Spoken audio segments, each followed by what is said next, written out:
Laju ekonomi tahun 2023 melebihi target pemerintah tahun ini. Perkiraan Bank Indonesia (BI). Bank Indonesia, memprediksi pertumbuhan ekonomi tanah air berada di antara 4,7% sampai dengan 5,5% di tahun 2023. Perkiraan ini lebih rendah dari perkiraan pemerintah di antara 5,3% sampai 5,9%.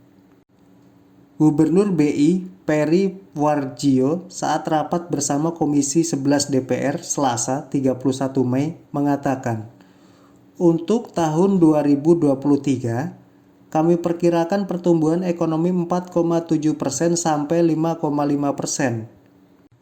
Walaupun begitu, perkiraan kenaikan ekonomi ini lebih tinggi dari target tahun 2022, yaitu 4,5% hingga 5,3%. Perkiraan ini karena beberapa faktor, yaitu mempertimbangkan perang Rusia-Ukraina, rencana kenaikan tingkat bunga acuan Bank Sentral AS, The Federal Reserve, hingga resiko kenaikan inflasi di sejumlah negara, termasuk Indonesia. Khusus inflasi, BI memprediksi inflasi Indonesia akan menyentuh 4,2% pada tahun 2022. Artinya, tingkat inflasi akan melebihi target sebesar 2% sampai 4%. Katanya, di akhir tahun ini kemungkinan inflasi sedikit di atas sasaran, yaitu 4,2%. Kenaikan ini membuat BBM jenis Pertamax naik di masyarakat, karena inflasi berasal dari kenaikan harga sejumlah komoditas di pasar dunia, salah satunya harga minyak.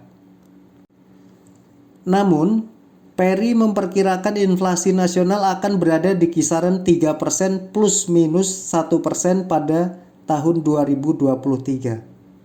Di lain sisi, Bank Sentral Nasional memprediksi nilai tukar rupiah akan melemah di antara Rp14.400 sampai dengan Rp14.800 per dolar AS pada tahun 2022. Perkiraan ini lebih tinggi di rentang Rp14.300 hingga Rp14.700 per dolar AS.